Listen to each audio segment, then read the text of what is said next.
నమస్తే. Welcome to CM today. నేను సహస్ర. ప్రస్తుతం మనతో పాటు ఉన్నారు సామ రామ్మోహన్ రెడ్డి గారు. మాట్లాడదాం. నమస్తే సార్. నమస్తే అండి. సో ఎలా నడుస్తుంది? ఎట్లా అనిపిస్తుంది? అంటే వ్యతిరేకత ఎక్కువ అనిపిస్తలేదా? మా పథకాలు ఆగుతున్నాయా, మా ప్రగతి ఆగుతుందా? విమర్శలను పట్టించుకొని మేము ఆగిపోయే పరిస్థితి గిట్ట మాకుందా? మాకున్న చిత్తశుద్ధి వల్ల ఈ ప్రభుత్వం యొక్క విధానాలని ప్రజలని ఉద్దేశించి మేము చేయాలనుకుని సంకల్పించినటువంటి మంచి పనులను ముందుకు సాగుకుంటూ పోడే. ఈ విమర్శలకి పట్టించుకొని మనం ఆగిపోతే అది కష్టమవుతుంది. యుద్ధం వచ్చినప్పుడు కొట్లాడదాం, అందరం సైన్యం మళ్ళీ దిగుతారు, అలా మేమో తెలుసుకుంటాం, అది వేరే సంగతి. ఇప్పుడు ఇది అంతేంది అంటే ప్రగతి రథ చక్రాలతో ముందుకు పోయేటటువంటి సమయం. ఇప్పుడే అరుస్తున్న ప్రతి ఒక్కరి కాడ నిలబడి వాళ్ళ ఉల్టా అరిచేయాల్సినటువంటి సమయం కాదు. దానికో సమయం ఉంటుంది ఎన్నికల కంటే ముంగట. అది యుద్ధ రంగంలో వాళ్ళేంది, మేమేంది, మేము చేసింది ఏంది, వాళ్ళు చేసింది ఏంది, వాళ్ళ ప్రచారం అబద్ధాలు ఏ స్థాయి, మే ఆ యొక్క నిజాలు ఏ స్థాయి అనేది ఆ రోజు ముందుకు వస్తాయి. ఓకే. సో మీరు ఇప్పుడు ఎలాగో చెప్పారు కాబట్టి, అండ్ ప్రస్తుతం ఈరోజు జరుగుతున్నటువంటి నిన్న జరిగినటువంటి ఈ చార్మినార్ దగ్గరటువంటి ఆ సంఘటనకి ఈవెన్ ముఖ్యమంత్రి గారు కూడా ఆర్థిక సాయం అయితే చేశారు. సో ఇలాంటి సంఘటనలు జరగడానికి ఎక్కడ అధికారుల లోపమా, లేకపోతే అక్కడ నివాసం ప్రాబ్లమా, ఎట్లా జరుగుతుంది అంటారు? ఇప్పుడు ఓల్డ్ సిటీ అంటేనే మీకు అక్కడ అన్ని చిన్న ఇండ్లు ఉంటాయి. అక్కడ మనకి లోపలికి పోనీకి కూడా అక్కడ ఎంట్రన్స్ చాలా చిన్నది, అన్ని కాంపాక్ట్ ఇండ్లు చిన్నవి. ఇప్పుడు ఫైర్ సేఫ్టీ పర్మిషన్ తీసుకురాలంటే ఒక పరిమితి ఉంటుంది, మినిమం 15 మీటర్స్ పైన ఉంటున్నటువంటివి. అవన్నీ ఏంటంటే చిన్న చిన్న ఇండ్లు పాతవి, అందుకని దాన్ని మనం ఓల్డ్ సిటీ అని అంటాం. అది ఇప్పుడు మనం వచ్చిన తర్వాత మొదలైంది కూడా కాదు కదా, ఎప్పటి సందో ఉంటున్నటువంటి అట్లాంటి ఘటన చాలా దురదృష్టకరం. అట్లాంటిది ఎక్కడ కూడా జరగవద్దు. బట్ దురదృష్టకరం, అందులో ఒకటే కుటుంబానికి సంబంధించి అంతమంది చనిపోవడం అనేది చాలా కలిచివేసినటువంటి విషయం నిజంగా. ఎందుకంటే ఈరోజు ఉండరు, రేపు ఎవరు లేరు, అంతే. ఇక జీవితం ఏంది అసలు టక్మని మారిపోయింది ఆడ మిగతా బతుకున్న వాళ్ళ పరిస్థితి. కానీ మేమేమంటామంటే ప్రభుత్వ వైఫల్యంతో ఏదైనా అయిందనుకోండి మీరు అనుండ్రి, కానీ అక్కడికైనా ప్రభుత్వం మేము వెంట నిలబడ్డాం, సమయానికి ఫైర్ ఎక్స్టింగ్విషర్లని మేము అక్కడికి తీసుకొని పోగలిగినాం. కానీ దురదృష్టం ఏంటిది అని అంటే అసలు పోయేటటువంటి ప్యాసేజ్ కూడా లేకపోవడం. అంతేందుకు అక్కడ తండ్రి ఎవరైతే బయటికి ఫస్ట్ వచ్చి ఫోన్ మాట్లాడిన అయినా కూడా పిల్లలు భార్య లోపలికి చరుస్తారని మళ్ళీ లోపల పోతే ఇక బయటికి రాలేదు. ఇదందరూ మనకు పాప ఆయన ఫ్రెండ్ ఎవరికైతే కాల్ చేసిండో ఆయన మాట్లాడుతుంది గిట్ట మనం వింటే అసలు ఇంకింత బాధ అనిపిస్తుంది. కానీ నిన్న మైలార్దేపల్లి కాడ కూడా ఒకటి current connection, wrong current connection తోటి షార్ట్ సర్క్యూట్ అయింది. మరి ఆడ 50 మందిని కూడా ప్రభుత్వం కాపాడింది కదా, ఒక్కరు కూడా ఆడేం కాలే కదా. మరి అది ప్రభుత్వం మేము కాపాడినట్టే కదా. ఇక్కడనేమో కాపాడే ప్రయత్నం చేసినప్పటికీ అప్పటికే జరగాల్సినటువంటి జరిగిపోయినటువంటి. కాస్త ఆలస్యంగా వెళ్ళారు, దానివల్ల చనిపోయారని కూడా విమర్శ అయితే వచ్చింది. వాళ్ళకి ఏం చెప్తారు? ఆలస్యంగా పోవడం కాదు, ఆడికి పోయినాక కూడా నీకు ఫస్ట్ ప్యాసేజ్ లేదు, అక్కడ లోపలికి పోయి తీసుకొని వచ్చేటటువంటి పరిస్థితి కూడా అంత ఈజీగా లేకుండే. అక్కడికని ఎంతమందిని తీసుకురావాలో అంతమందిని తీసుకొని హాస్పిటల్ పోతుంటే మార్గమధ్యంలో చనిపోయినటువంటి వాళ్ళు కూడా ఉన్నారు. నీకు అగ్నితి ఆవుతాయిని చనిపోయినటువంటి దానికంటే అక్కడ ఆ పొగకి ఊపిరాడక చచ్చిపోయినటువంటి వాళ్ళు ఉండే. కానీ అక్కడ కూడా రాజకీయాలు బీజేపీ బీఆర్ఎస్ వాళ్ళు మాట్లాడుతుంటే కొంచెం బాధ అనిపిస్తుంది. ఎందుకంటే గుజరాత్లో అట్లానంటే టూరిజం దానికి సంబంధించినటువంటి ఏది అమ్యూజ్మెంట్ పార్క్ అప్పుడు చూసినాం, అంత పెద్ద ప్రమాదమై అంతమంది చచ్చిపోతే ఏమైంది, మరి ఎవరు వైఫల్యం? అది ఇంకా ఖచ్చితంగా ప్రభుత్వ వైఫల్యం. అనుమతులకు సంబంధించినటువంటి తర్వాత కేబుల్ బ్రిడ్జ్, దానికైతే సంబంధించి ఎవరి మీద కేసులు పెట్టి ఎవరి మీద చర్యలు తీసుకుపోని, కాంట్రాక్టర్ కూడా వైఫల్యం ఉంది. అక్కడ తీసుకోవాల్సినటువంటి అనుమతులు తీసుకోకుండా కొత్తగా పెట్టినటువంటివి చాలా ఉండే, ఎవరి మీద చర్యలు తీసుకున్నారు?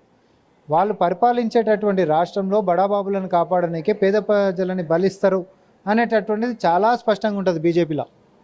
కానీ మేము వచ్చిన తర్వాత ఎక్కడనన్నా చిన్నోడు పెద్దోడు అనేటటువంటి తేడా లేదు అని చెప్పి హైడ్రా అనగానే అందరూ విమర్శించారు. కానీ పెద్దోనికించే మొదలు పెట్టినాం కదా, మా పార్టీ పెద్ద నాయకుల కాడికించి కూడా మేము మొదలు పెట్టినాం కదా. మొదలుపెట్టింది ఓన్లీ పెద్ద నాయకుడి దగ్గర అంతా అయిన తర్వాత ఇప్పుడు అంతా కూడా చిన్న అంటే బిలో మిడిల్ క్లాస్ వాళ్ళవే కూల్స్తున్నారు అనేది అపవాదం అయితే మీ మీద ఉంది కదా. మాదేనా అట్లంటే మొన్న కూడా ఇంకొక పెద్ద కన్వెన్షన్ పోయింది, మొన్న కూడా ఇంకొక పెద్ద కన్వెన్షన్ ఎంకరేజ్ అయిందని హైడ్రా కొట్టింది, అంతకంటే పెద్ద కన్వెన్షన్ ఉండే.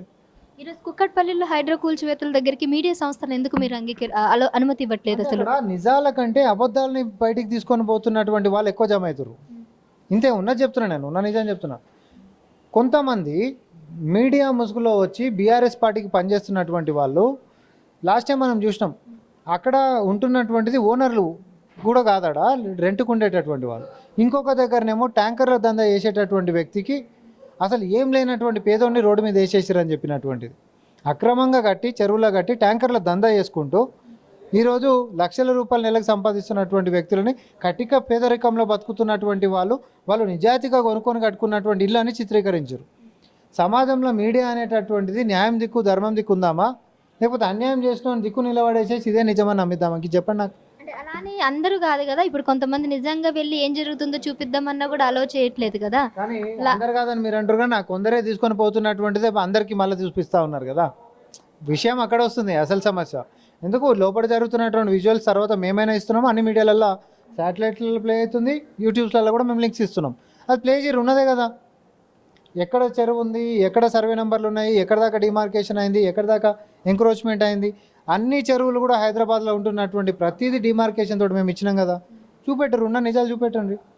కొత్తగా ఎవరైనా చెరువుని కబ్జా చేసి కడుతున్నారు అనుకోండి, వచ్చి చూపెట్టండి, అదొక లెక్క. ఇదేంది అసలు. ఈవెన్ హైడ్రా విషయంలో కూడా నేను స్వయంగా నన్ను కూడా లోపలికి రానియలేదండి. సో అక్కడ కూడా అంటే ప్రజలకి ఏదైతే చూపిద్దామని అనుకున్న మా జర్నలిస్టులందరినీ కూడా అక్కడ ఆపేయడం అనేది చాలా దురదృష్టకరమని నేను అంటున్నాను. సో మీరు అంటే ఏ ఉద్దేశంతో ఇలా మీడియా సంస్థలను కానీ లేకపోతే ఎవరైతే ఇబ్బంది పడుతున్నారో దీని గురించి వాళ్ళందరినీ కూడా బయటికి రానియకుండా కట్లు కట్టారు కదా. అంటే అవాస్తవాలు అంటే వాస్తవాలు తెలియజేయకుండా ఉండడానికి ఇలా చేస్తారా అని అంటే ఏం చెప్తారు? అవాస్తవాలు బయటకు పోకుండా ఉండడానికి అట్లా చేసినాం, అబద్ధాలు బయటకు పోకుండా ఉండడానికి అట్లా చేసినాం. సచివాలయం కడుతుంటే ఎంతమంది మీడియా వాళ్ళు లోపల పోయారు మేడం? మీరు అప్పుడు కూడా జర్నలిస్టే కదా, ఎంతమంది పోయారండి? కాళేశ్వరం కడుతుంటే ఎంతమంది పోయారు మేడం? మరి ఆయాల రాని ప్రశ్నలు ఇవ్వాలి ఎందుకు వస్తున్నాయి? మేము నిజాయితీగా పనిచేస్తున్నటువంటి దాన్ని ప్రజలకి నిజం చెప్దాం అనుకునేటటువంటి ఉద్దేశాన్ని అబద్ధంగా తీర్చిదిద్ది చాలా అందంగా ప్రజలకి నెట్టి వాళ్ళ యొక్క మెదడులో విషాన్ని వ్యాప్తి చేసేటటువంటి కుట్రలు జరుగుతున్నటువంటి నేపథ్యంలో ప్రభుత్వంగా మేము కొన్ని జాగ్రత్తలు తీసుకుంటాం. కాబట్టి ఆ జాగ్రత్తలు మేము తీసుకుంటున్నాం. కానీ మేము అసలు మీడియాకి ఇస్తలేం కంటెంటే అని అంటే మీరు తప్పు మాట్లాడండి. అంటే మీరు ఇప్పుడు అన్నారు కదా, ఆ రోజు రాని ప్రశ్నలు ఈ రోజు ఎందుకు వస్తానంటే మీరే అన్నారు కదా ప్రజల వద్ద పాలన అనేసి. ప్రజల కొరకోసం పాలన అన్నప్పుడు అప్పుడు గత ప్రభుత్వంలో మాకు ఆ స్వేచ్ఛ లేదు కాబట్టి మేము ఈ ప్రభుత్వాన్ని ఎన్నుకోవడం జరిగింది. మరి ఈ ప్రభుత్వంలో కూడా ఇటువంటి స్వేచ్ఛ లేకపోతే ఎలా అని? ఆ ప్రభుత్వంలో ప్రజాస్వామ్యం లేదంటే ధర్నాలకు లేవు, ప్రశ్నించనీకి లేదు. ప్రశ్నిస్తే మనుషులను ఎత్తుకపోయినటువంటి పరిస్థితి ఉండే. నేను కూడా కొట్లాడినా. ఈరోజు అట్లాంటి పరిస్థితి ఒకటి చూపించండి. అబద్ధాలని చాలా స్పష్టంగా ఆధారాలతోటి మళ్ళీ మేమే చూపిస్తున్నాం. ఇది నిజం ఉంటే దీన్ని వక్రీకరించి అబద్ధం ఎందుకు చెప్పాలి? ఇప్పుడు అలా కాళ్ళు కడిగేటటువంటి మొత్తం తెలంగాణ బిడ్డలతో కాళ్ళు కడిపించినామా శాస్త్ర గారు? చెప్పండి, నిజం చెప్పండి. వీడియో మొత్తం చూసారు, మరి ఎందుకు అట్లా పోర్ట్రే చేశారు? బాజాప్తా బీఆర్ఎస్ బీజేపీ వాళ్ళు తెలంగాణ బిడ్డలతోటి కాళ్ళు గడిపించేసారు అని ప్లూరల్ ఫామ్ తోటి మాట్లాడినప్పుడు మీరు దాన్ని ఖండించాలి కదా. నిజము నిజాయితీ లెక్క మాట్లాడుతున్నటువంటి మీడియా మొత్తం కూడా అట్లా జరగలేదు, వీళ్ళు ఎందుకు వక్రీకరిస్తారు అనేటటువంటి అంశాన్ని మీరు మీ మీడియా సాక్షిగా చూపెట్టాలి కదా. ఇప్పుడు అట్లా చూపించినటువంటి ఏ మీడియాని మేము లోపలికి ఎవరిని పంపించలేదో మీరు నాకు చెప్పరు, నేను చెప్తా. ఇదంతా కూడా ఒక సోషల్ మీడియా ప్రభావంతో కొంతమంది మాత్రమే ఇదంతా ప్రలోభ పెడుతున్నారు ప్రజలని అంటున్నారు, అంతేనా? సోషల్ మీడియాలో డబ్బులు వెదజల్లి అబద్ధాలని మాత్రం లేని కూడా పుట్టించి ప్రజలని పక్కదారి పట్టిస్తున్నారు. సరే, ఇక ఈ అందాల పోటీల గురించి మాట్లాడుకున్నట్లయితే సో చాలామంది మహిళలు కూడా రోడ్డు మీదకి వచ్చి ధర్నాలు చేస్తున్నారు. అసలు మాకు అవసరం లేదు, తెలంగాణ బిడ్డలుగా మేము దీన్ని ఒప్పుకోవట్లేదని ఎంతోమంది మహిళలు వచ్చి కూడా వ్యతిరేకిస్తున్న సందర్భాలు ఉన్నాయి. కానీ మీరు దీన్ని చాలా సపోర్ట్ ఇవ్వడం, దీనికి వేల లక్షల కోట్లు కూడా ఖర్చు పెట్టారు అని కూడా ఒక వార్తలు అయితే వస్తున్నాయి. ఇన్ని ఖర్చు పెట్టి చేయాల్సిన అవసరం ఏముంది అంటున్నారు. ఇదే తెలంగాణకించి కూడా మరి మిస్ వరల్డ్ అయ్యారు కదా, దాన్ని ఏమంటారు? వాళ్ళని పిలిపించి మనం సన్మానాలు కూడా చేసినాం, వాళ్ళని గెస్టుల లెక్క పిలుస్తాం, వాళ్ళని స్పెషల్ ఇన్వైటీల లెక్క పిలుస్తాం. మరి అదేంటిది అంటారు? ఎక్కడైనా కూడా ఒక వర్గం వాళ్ళకి నచ్చకపోవచ్చు, ప్రజాస్వామ్యం అంటేనే అది. నేను మాట్లాడింది అందరికి నచ్చాలని లేదు, నచ్చని వాళ్ళు విమర్శిస్తారు, నచ్చిన వాళ్ళు నా ఇంట నడుస్తారు, సింపుల్. అందాల పోటీలు నచ్చదు, మా యొక్క విధానం ఇది కాదనంటే చెప్పేటటువంటి భావ స్వేచ్ఛ భారతదేశం రాజ్యాంగం ఇచ్చింది, చెప్పుకోవచ్చు. కానీ భారతదేశ రాజ్యాంగం పరిధిలోనే అందాల పోటీలని ఈ యొక్క దేశ ఖ్యాతిని పెంచుతుందని చెప్పి నమ్మిరు కాబట్టి ప్రధానమంత్రులు కూడా అటు కేంద్ర సర్కార్ అయినా రాష్ట్ర సర్కార్ అయినా పిలిపించుకొని ఈరోజు ఈవెంట్స్ చేస్తున్నాం.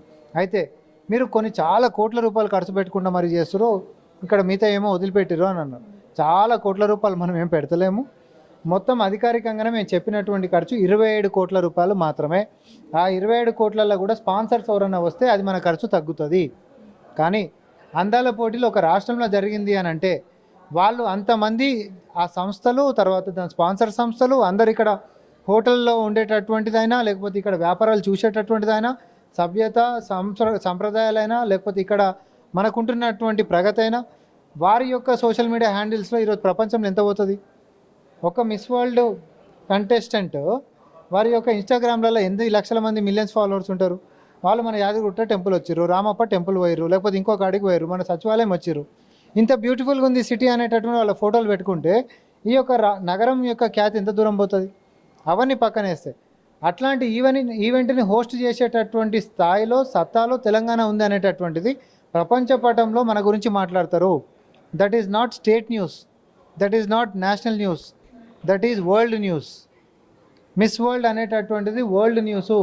ఈరోజు హైదరాబాద్ హైదరాబాద్ హైదరాబాద్ అని చెప్పి మొత్తం వరల్డ్ న్యూస్లలో మాట్లాడుకుంటారు. తెలంగాణలో మాత్రమే పెట్టుకుంటే తెలంగాణ మాట్లాడుకుంటుంది, భారతదేశం పెట్టుకుంటే భారతదేశం మాట్లాడుకుంటుంది. కానీ మిస్ వరల్డ్ని మాత్రం వరల్డ్ అంతా మాట్లాడుకుంటుంది. కాబట్టి అట్లాంటి ప్లాట్ఫామ్ని, ఆ యొక్క అవకాశాన్ని బీజేపీ అధికారంలో ఉన్నటువంటి గతంలో మహారాష్ట్ర అయినా వదిలిపెట్టలేదు, ఈరోజు కాంగ్రెస్ పార్టీ అధికారంలో ఉన్నటువంటి తెలంగాణ వదిలిపెట్టలేదు. సార్ లాస్ట్ అండ్ ఫైనల్గా ఒక క్వశ్చన్ సార్. సో నెక్స్ట్ అంటే మొన్నటి వరకు అయితే కొన్ని పథకాలు ఇంకా రాలేదు అనేసి కొంతమంది ప్రజలు అయితే అంటున్నారు. 100 రోజుల్లో ఖచ్చితంగా అమలు చేస్తామన్నారు. మరి అవి ఎప్పుడు వస్తాయి, ఆ ప్రజలకు మీరు ఏం చెప్తారు?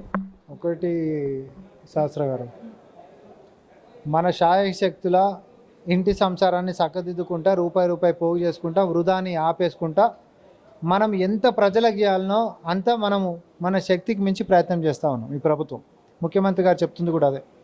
అసలు కొలువులు ఇస్తే ఆర్థిక భారం అని చెప్పి కొలువులు ఇవ్వటం బంద్ చేశారు గత పాలన. కానీ ఇప్పుడు మనం వచ్చిన తర్వాత రికార్డు స్థాయిలో ఏడాదిలో 56,000 కొలువులు ఇచ్చినాం మనం. సేమ్ అట్లనే ఆర్థికంగా గతంలో డ్వాక్రా మహిళలకి రుణాలు అనేటటువంటిది రుణాల మితిలను ఎగ్గొట్టినటువంటి పరిస్థితి, ఆర్థిక భారం అని చెప్పి.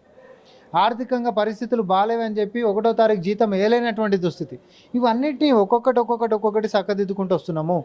అన్నీ ఒకటేసారి కావు. కూలిపోయినటువంటి ఒక ఇంటిని కట్టాలంటే మళ్ళీ ఇటుకిటిక పేర్చి కట్టాల్సిందే తప్ప ఇట్లా మ్యాజిషియన్ ఏదో బట్ట కప్పి తీసేసంగానే పావురం వచ్చినట్టు, ఇక మనం ఏదో బట్ట కప్పి తీసేసంగానే అభివృద్ధి మొత్తం వచ్చేస్తుంది అనేటటువంటిది మ్యాజిక్ ఏముండదు. అంతేకాదు యావత్ తెలంగాణ మొత్తం కూడా నేను మళ్ళీ స్పష్టతనిస్తున్నా, బీఆర్ఎస్ పార్టీ సోషల్ మీడియా మాధ్యమంలో మాత్రమే తెలంగాణ సమాజాన్ని చాలా చిన్నగా చేస్తూ, మాకు ఆ పథకం లేదు కాబట్టి మా జీవితాలు ఆగమైపోయినాయి, ఈరోజు మేము రోడ్డు మీద పడ్డాం అనేటటువంటి ఏదైతే పోర్ట్రే చేస్తున్నారో, గత 10 సంవత్సరాలు కూడా వీరికి ఆ పథకాలు లేనటువంటి సంగతి నేను గుర్తు చేస్తూ ఉన్నాను. ఈరోజు కొత్తగా మనం వచ్చిన తర్వాత రుణమాఫీలు, ఈరోజు మనం కొత్తగా వచ్చిన తర్వాత కొలువులు, ఈరోజు మనం కొత్తగా వచ్చిన తర్వాతనే మిగతా అన్ని అభివృద్ధి సంక్షేమ ఫలాలు జరుగుతూ ఉన్నాయి తప్ప గతంలో మరి ఇవేవి లేవు. అప్పుడు కూడా ప్రజలు ఉన్నారు, 10 సంవత్సరాల వాళ్ళకి అధికారం ఇచ్చారు. ఈరోజు ఒక్కొక్కటిగా చేసుకుంటూ వస్తున్నాం. ప్రజలకి సంయమనం ఉంది, ప్రజలకి సహనం ఉంది, ప్రజలకి మేము చేస్తున్నటువంటి పని మీద మా చిత్తశుద్ధి మీద వాళ్ళకి నమ్మకం ఉందని చెప్పి మేము భావిస్తూ ఉన్నాం. వారి యొక్క సోషల్ మీడియా మాధ్యమాలలో నెగిటివ్ చూపించి అందరికీ ఫలాయించేటటువంటి పనులు వాళ్ళు చేస్తుండొచ్చు. నిజాలతో నిగ్గు తేల్చడానికే సమయం వచ్చినప్పుడు, సందర్భం అయినప్పుడు మేము ముందుకు వస్తాం. మేము చేస్తుంది ఏందనేది కూడా మేము చూపిస్తాం. ఈరోజు అయినటువంటి పథకం కూడా తీరు పోడు భూములకు సంబంధించినటువంటి పట్టాలు మాత్రమే కాదు, సోలార్ పంపు సెట్లను ఇస్తున్నటువంటిది గతంలో ఈరోజు అని చేసిరా, మేము చేసినాం. మాదక ద్రవ్యాలు ఆపేసినటువంటి చరిత్ర వాళ్ళకి ఏమైనా ఉండేనా? మాకుంది. ఇంటిగ్రేటెడ్ స్కూళ్ళు ప్రతి నియోజకవర్గంలో కట్టాలనేటటువంటి చిత్తశుద్ధి వాళ్ళకు ఉండేనా? మాకుంది. 1వ తారీఖు జీతాలు ఇచ్చేటటువంటి చిత్తశుద్ధి వాళ్ళకు ఉండేనా? మాకుంది. తాలు తరుగు లేకుండా రైతుల కాడ వడ్లు కొనుగోలు చేయాలనేటటువంటి చిత్తశుద్ధి వాళ్ళకు ఉండేనా? మాకుంది. ఒకటి కాదు, రైతుల దగ్గర నుంచి మొదలు పెట్టుకుంటే ఉద్యోగుల దాకా, నిరుద్యోగుల దాకా, విద్యార్థుల దాకా, మహిళల దాకా అన్ని రంగాలను కూడా అన్నిటినీ బ్యాలెన్స్ చేసుకుంటూ రాజకీయంగా మేమేదో బాగుపడిపోవాలి అనేటటువంటి ఆశయంతో కాకుండా మనల్ని నమ్ముకున్నటువంటి తెలంగాణ ప్రజల యొక్క ఆకాంక్షలను నెరవేర్చాలనేటటువంటి చిత్తశుద్ధితో 10 సంవత్సరాలు సాధ్యం కానటువంటి సన్నబియ్యాన్ని కూడా మేము ఈరోజు తినిపిస్తున్నాం. కొల్లులు కూడా మనం ఇస్తున్నాం. మా చిత్తశుద్ధితోటి మాత్రమే మేము ముందుకు వస్తున్నాం. మా నిజాయితీతోటి మాత్రమే మేము మిమ్మల్ని అడుగుతా ఉన్నాం. అబద్ధాలను నమ్ముతారా, నిజాలను నమ్ముతారా? అబద్ధాలు చెప్తే సొంతోళ్ళని కట్టుకున్న వాళ్ళని కూడా నమ్మలేనటువంటి పరిస్థితి సమాజం ఇది. సో అబద్ధం చెప్పేటటువంటి మోసపూరిత బీజేపీ బీఆర్ఎస్లు ఉండాలన్నా, లేకపోతే మన కష్టాన్నైనా నష్టాన్నైనా నిజాయితీగా నిజాలు చెప్పేటటువంటి కాంగ్రెస్ పార్టీ ఉండాలన్నా ప్రజలు తెలుసుకుంటారు. Right, thank you sir. So అబద్ధపు ప్రచారాలతో ఏదైతే బీజేపీ బీఆర్ఎస్ లేదంటే ఇతర పార్టీలు ఏవైతే ప్రచారం చేస్తున్నాయో వాళ్ళన్నిటికీ కూడా ఖచ్చితంగా చెక్ పెడతామన్నట్టు రామ్మోహన్ రెడ్డి గారు అయితే చెప్తున్నారు. Over to studio, this is Sahasra, Gandhi Bhavan, video journalist రఘుతో.